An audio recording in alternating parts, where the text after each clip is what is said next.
começar? Tá tudo? Oi, pessoal, sejam bem-vindos a uma edição especial do Café na Megawatt. Hoje sou eu, Camila Maia, que estou aqui recebendo o diretor da ANEEL, Fernando Mosna, veio aqui no nosso escritório em São Paulo e a gente vai bater um papo aí sobre alguns assuntos bem importantes, relevantes que vocês estão discutindo na diretoria da ANEEL. Obrigado, Camila. Obrigado por me receber aqui. É sempre um prazer falar com toda a imprensa.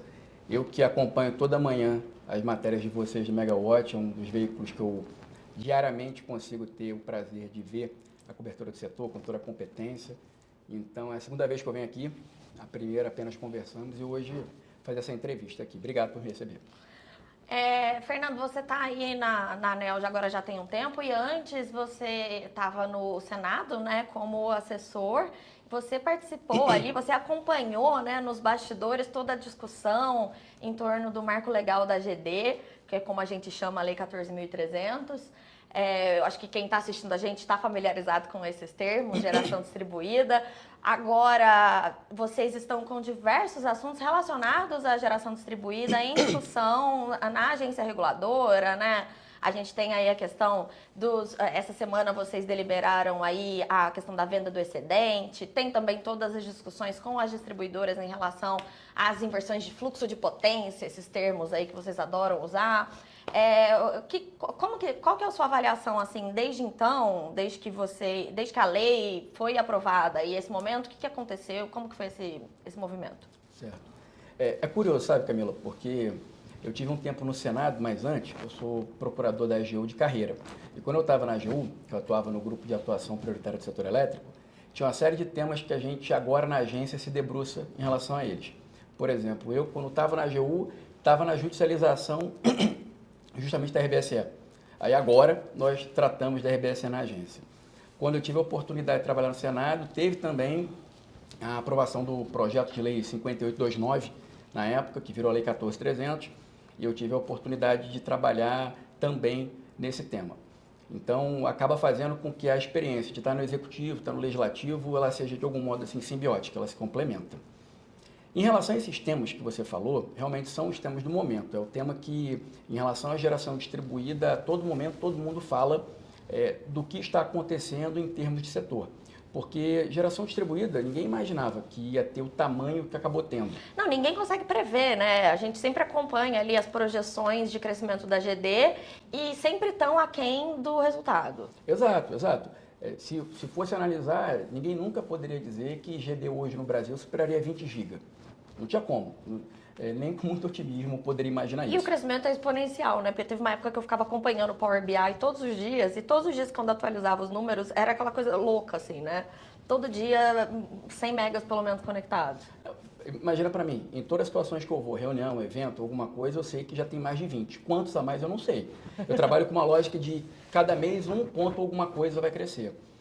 Mas realmente cresceu muito, fez com que efetivamente nós tivéssemos no setor elétrico um segmento hoje que é muito representativo. Você deve lembrar que naqueles dias que nós tivemos, foram nossos recordes de carga. Quem estava em primeiro lugar injetando energia era a hídrica, em segundo lugar a GD, não é? Então, efetivamente, passou a ter um protagonismo muito grande. E com o protagonismo tem a visibilidade dos temas em debate no setor e que justamente esse que você falou da inversão de fluxo de potência. Que é quando a distribuidora alega que não pode fazer a conexão da GD daquele consumidor porque está causando algum impacto na rede, que seria essa inversão de fluxo, certo? É exatamente isso.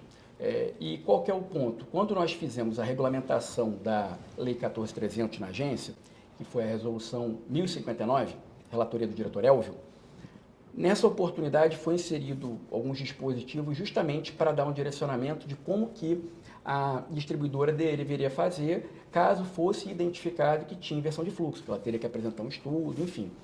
E é justamente esse o ponto que os acessantes, os usuários que têm GD, os prosumidores, eles alegam que a distribuidora ela não apresenta os dados com a clareza necessária. E aí isso já foi objeto de muito debate nosso nas reuniões públicas de diretores, especialmente agora em 2024. Entendi. E aí a gente tem outras questões que estão pendentes até da lei, né? Ali tinha, por exemplo, aquela questão da obrigação que o CNPE determinasse as diretrizes para que a ANEEL calculasse quais que são os benefícios da GD. Tinha um prazo, o prazo não foi cumprido, só saiu agora recentemente. E como é que fica? A ANEEL está atrasada nesse processo ou o prazo não começa a correr?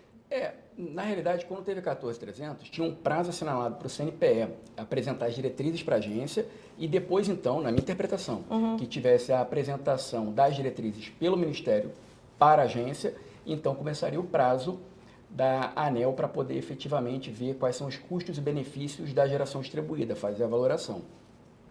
Efetivamente, essa determinação, essa diretriz do CNPE saiu agora e, na minha avaliação, então, é a partir de agora que começa-se a contar o prazo para a agência reguladora poder dar o cumprimento à legislação. Então tem bastante coisa para vocês fazerem nesse segmento, certo? Na época também, quando começou a ficar mais claro que eventualmente aqueles prazos legais eles não seriam imediatamente cumpridos, também foi levantada a possibilidade de um entendimento de que não seria um prazo peremptório. Então, eventualmente, o fato de você ter um prazo assinalado, mas não ter uma consequência, não traria nenhum tipo de prejuízo. Ah, era isso. Eu lembro que falavam que o legislativo não poderia impor prazos para o regulador, mas era por conta disso, por não ter consequência, ou é uma discussão jurídica mais complexa? Sempre quando você vai interpretar uma legislação, nunca é simples, não é? Mas tem uma perspectiva que é um poder não poder impor obrigações ao outro, e ali seria o legislativo, por meio da lei, estabelecendo uma obrigação tanto para o CNPE e MME, como para a agência reguladora. Então, o prazo em si, ele não seria um prazo próprio, um prazo que efetivamente deveria ser cumprido daquela maneira, seria entendido como um prazo impróprio. E também o fato de que você combinava um prazo, mas não colocava de modo prévio qualquer tipo de sanção. Então, não teria uma consequência específica o não cumprimento. Entendi. Hoje a gente ainda tem muita polêmica relacionada à GD, ainda tem aquela questão, porque antes até de ter a lei, né, a gente tinha aquelas tentativas de regulamentação da 482, e aí teve toda aquela movimentação, os capacetes amarelos, o movimento Não Taxar o Sol, criou-se ali um ambiente de que a GD é inimiga da distribuição. A gente sabe que ainda tem problemas hoje, mas ainda é uma oposição, assim, ou dá para construir uma solução com todo mundo? Bem, eu acredito que o primeiro ponto que vale sempre a pena registrar graças a Deus, GD começou no Brasil com a resolução 482 da agência. Então, acredito que foi uma medida muito acertada lá atrás, foi até de relatoria do ex-diretor-geral André Peptoni, quando ele era diretor, demonstrando que a agência reguladora estava muito antenada com o que era efetivamente o próximo passo em termos de desenvolvimento do setor. Teve também o aprimoramento da resolução 589, e, em algum momento, a agência, lá em 2019, pensou em ver como é que faria para, de algum modo, diminuir a pressão pelo que seria pelos subsídios, não é? E aí teve um movimento que você falou, eu me recordo que eu fui no Clube do Exército, quando teve uma audiência pública lá, imagino que vocês também foram, todo mundo foi nessa audiência pública, e depois teve o tratamento legislativo, que foi justamente o PL 5829. Então, você conseguiu ali dar uma segurança jurídica, você conseguiu estabelecer de modo muito preciso e delimitado o que seria a geração distribuída e os impactos econômicos disso, e nós fizemos a regulamentação tanto do aspecto econômico como da 1059, que detalha a Lei 14.300. Mas, efetivamente, alguns pontos, eles ainda antagonizam geração distribuída e distribuidoras. Esse caso da inversão de fluxo é um deles. E tem questões que estão surgindo, que nós estamos cada vez mais atentos na agência reguladora, que é justamente a atuação das distribuidoras por meio de partes relacionadas, também oferecendo a possibilidade de geração distribuída para consumidores cativos. E isso daí também acaba sendo um problema, talvez numa perspectiva concorrencial, enfim, é algo que a agência ela tem que analisar. Na reunião dessa terça-feira, eu não sei se foi terça, ou quarta, ou quinta. Eu também não me lembro que dia que foi, mas eu lembro que vocês chegaram a falar sobre as partes relacionadas. Isso. Que é quando a empresa irmã da distribuidora também vende GD e fica sobrecontratada por conta disso, né? Exatamente isso daí. Mas aí que é importante, vender GD não pode. A lei diz que não pode vender GD. Aí a gente entra no outro assunto que também é uma polêmica do momento. A legislação, ela fala, não se pode comercializar GD. Não, digo vender a energia. Vender a GD é a empresa oferecer instalações de GD. Então, a parte relacionada... venda é um termo proibido. É justamente aquele ponto que está no TCU. Sim. Né, que o TCU, ele está querendo verificar se tem alguma burla essa regra, no sentido de que poderia ter comercialização de créditos de geração distribuída. E aí, efetivamente, seria uma afronta à legislação. É verdade, porque nesse processo do TCU, a ANEEL respondeu que está tudo certo, que o problema é mais uma questão de vocabulário das empresas e que isso está na agenda regulatória, mas que não necessariamente seria endereçado no curto prazo. E aí o TCU rebateu depois. Um pouco mais do que isso, né? Porque o que acontece? Teve esse processo do TCU, mas já desde antes tinha uma tomada de subsídios nossa, que está sendo instruída pela superintendência que cuida da regulação da distribuição. E essa daí foi uma tomada de subsídio que ela acabou sendo uma realidade, porque quando nós votamos a resolução 1059, a diretora Agnes, ela tentando essa situação, ela sugeriu que fosse estudado pela área técnica. A tomada de subsídios ela tem um caráter ainda antecedente a uma consulta pública. Nesse momento, há absolutamente uma oportunidade dos agentes se manifestarem, a superintendência, em caráter estritamente técnico, consolidar o que foi objeto de contribuição e mandar para a diretoria um encaminhamento. Que esse encaminhamento ele pode abrir uma consulta pública ou não, mas seria uma decisão da diretoria posterior à tomada de subsídio. Entendi. No meio do caminho, porque a gente ainda não fechou a tomada de subsídio, o TCU ele oficiou a agência justamente por conta dessa situação. Então, na manifestação da agência para o TCU, o conteúdo era basicamente dizer que nós já estamos atentos ao problema e que é possível que dentro de um horizonte que seria a agenda regulatória, nós tratássemos do tema. E isso daí é realmente relevante porque você verifica que lá o ministro Anastasia, que é o relator, ele deu um despacho e eu penso que é a melhor prática da administração pública. Ele envolveu a agência reguladora no que poderia ser a consequência do despacho dele, do voto que ele levaria para o colegiado. Que ele perguntava, olha, ele dizia, se manifeste quanto a isso. Mas se a consequência do voto for determinar a fiscalização, ele apresentava uma minuta do que seriam tantos dias, é possível? Se tiver que regulamentar alguma coisa, seriam tantos dias, é possível? Me apresente um plano, basicamente isso. E então teve essa manifestação da agência e agora a gente tem que aguardar essa conclusão do TCU. Na minha avaliação, seja por determinação do TCU ou como conclusão da tomada de subsídio, eu acredito que nós temos que ter um tratamento específico em relação a essa questão. A agência ela tem que dizer o que efetivamente pode ser considerado uma eventual comercialização vedada. Entendi. A AGD por assinatura, vocês acham que tem que ser mais regulamentada? Na minha opinião, tem que ser regulamentado para você deixar de antemão claro o que a agência reguladora entende o que é e o que não é. Eu vou te dar um exemplo.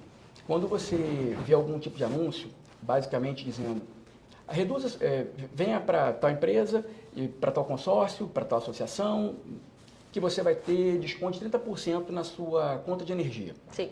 O que ele está falando? Ele está falando que aquele valor que você paga de energia vai ser subtraído 30%.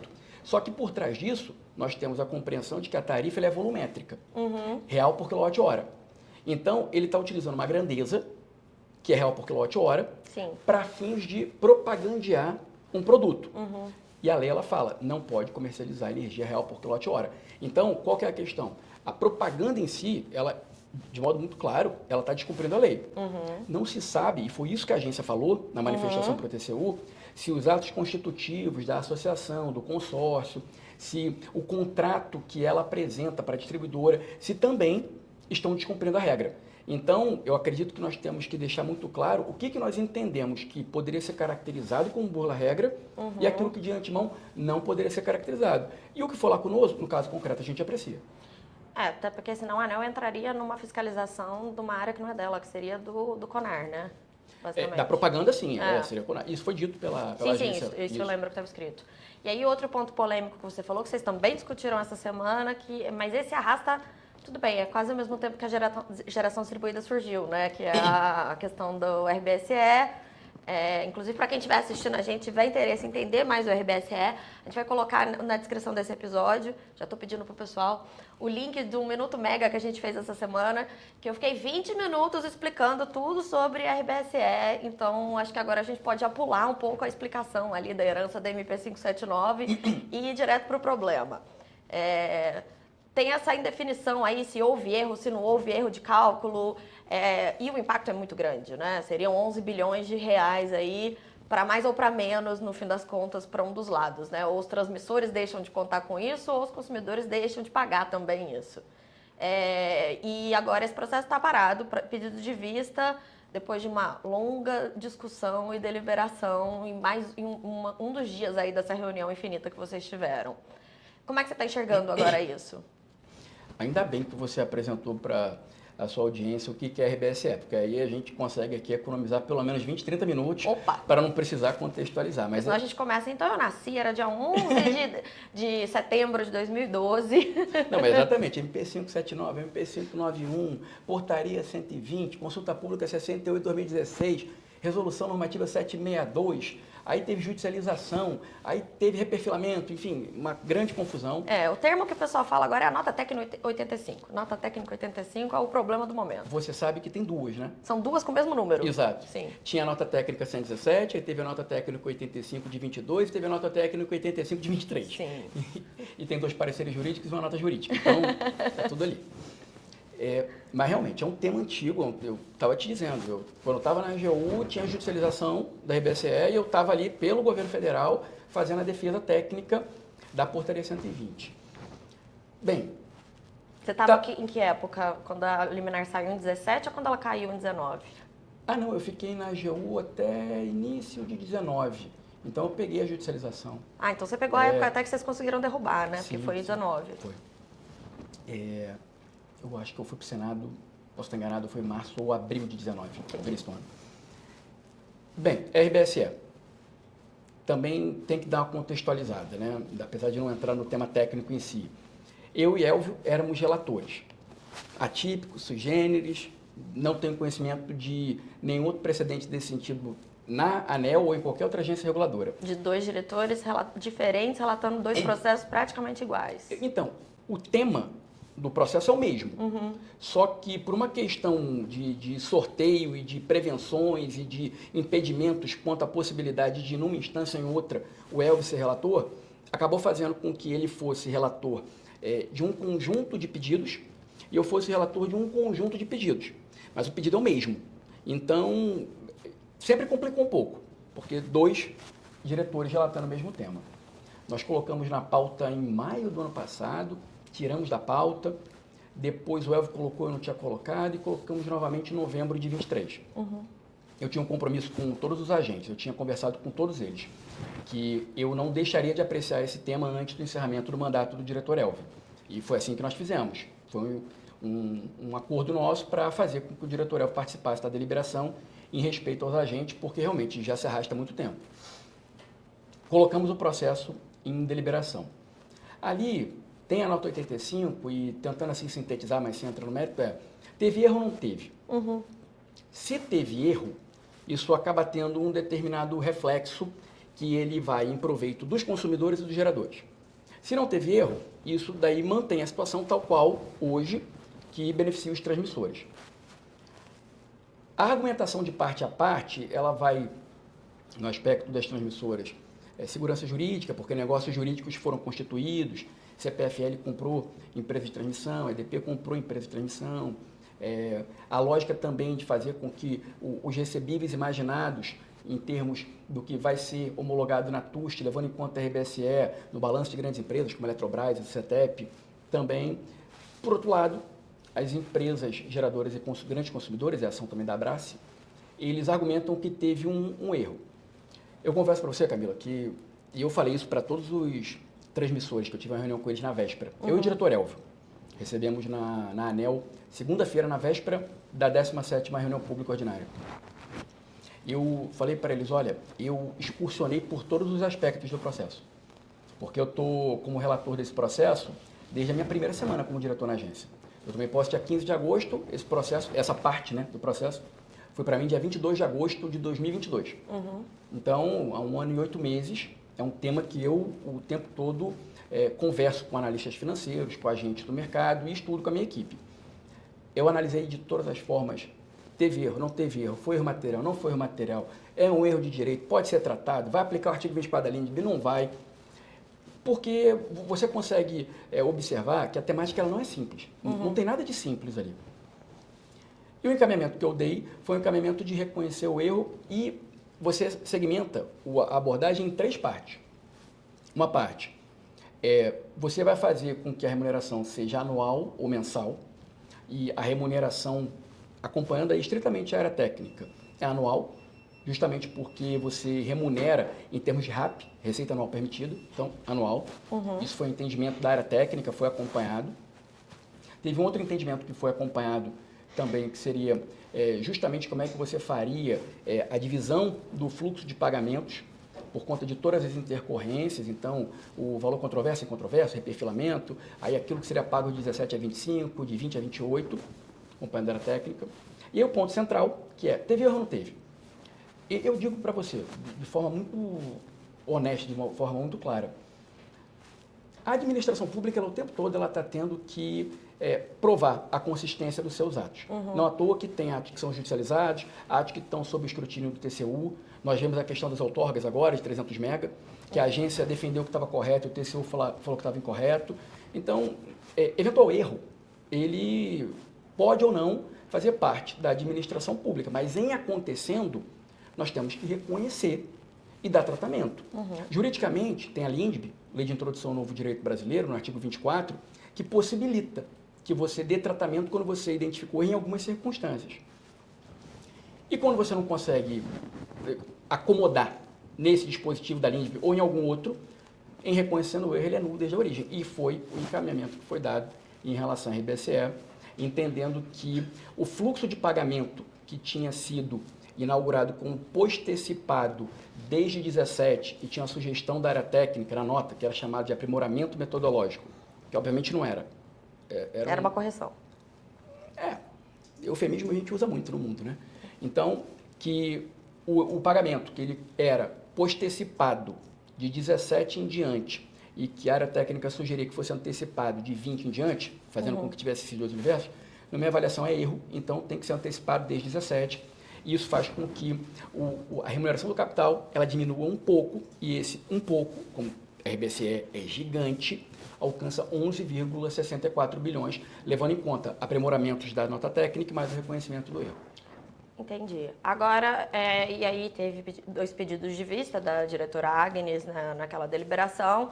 Aí eu tenho 2 questões a respeito. A primeira é como é que fica agora, porque eu lembro que vocês tiveram até uma discussão de regimento ali na hora, porque o diretor Elvio declarou o voto dele. Esses votos ficam mantidos? Então, o seu voto e o voto do diretor Elvio já estão contados. Agora são outros 3 votos que a gente vai ter quando o processo voltar para a pauta, se a diretora Agnes trouxer um entendimento diferente. Exatamente. O que aconteceu? Quem organiza a nossa... Cada diretor escolhe qual processo vai colocar na pauta. Não, a minha pergunta é assim, porque o diretor Elvio vai sair, né? Agora terminou o mandato dele. Quem entrar no lugar vai poder votar ou não? Não, mas é isso que eu ia te falar. Cada diretor escolhe qual processo vai inscrever na pauta. Mas quem organiza a pauta é o diretor-geral. Então, na ordem que foi inscrito e foi estabelecido como é que seria deliberado, ficou o meu primeiro. Então, como o meu era primeiro, eu fui o relator. Sim. Tanto que eu li o voto. Naturalmente, na sequência, como a ordem é de antiguidade, quem votaria na sequência seria a diretora Agnes. Mas eu entendo que não necessariamente por conta do fim do mandato do diretor Elvio.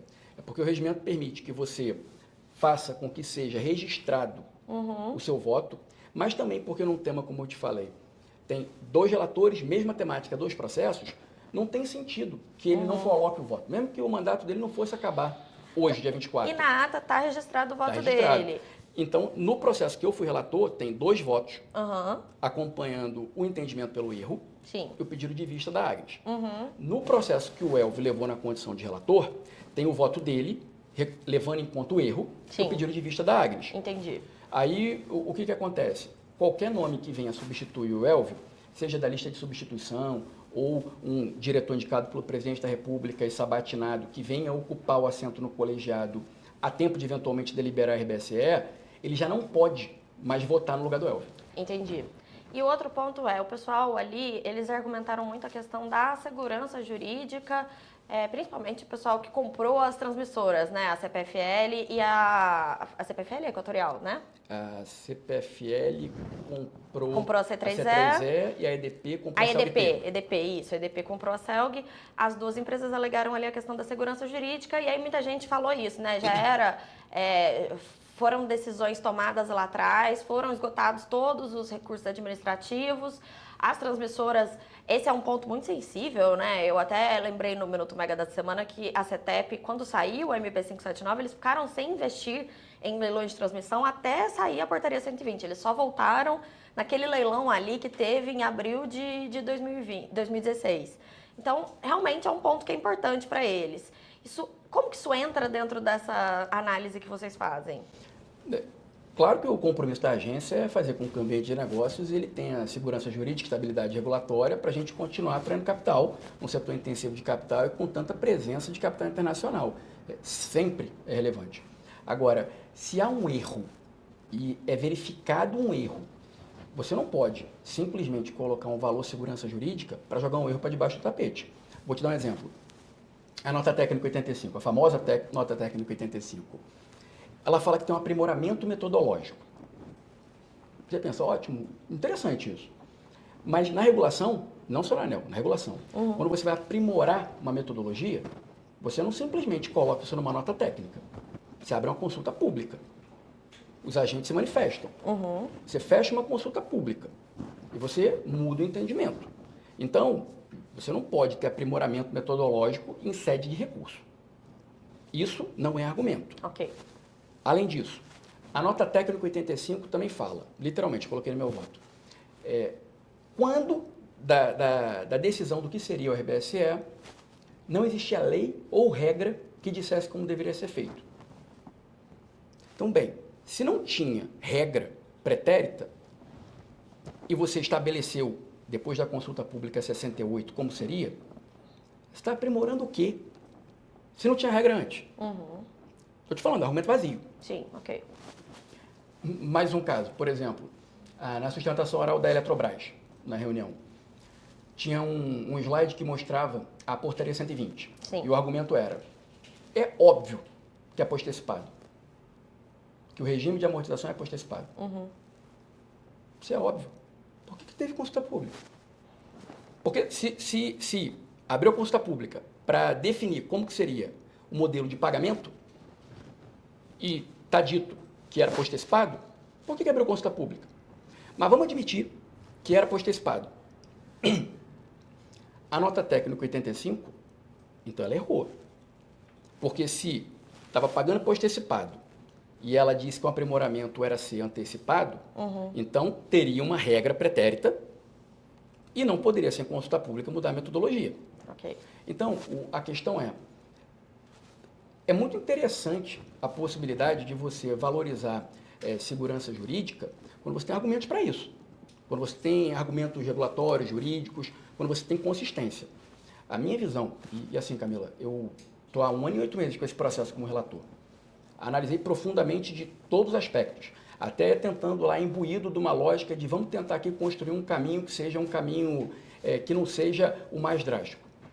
Não consegui identificar nenhum tipo de argumento que pudesse dar solidez a que efetivamente você não reconhecesse o erro. Reconhecer erro pela administração pública é dar segurança jurídica. É falar que o Estado brasileiro está reconhecendo um erro. Então agora a gente tem que acompanhar, esperar o final da deliberação desse processo.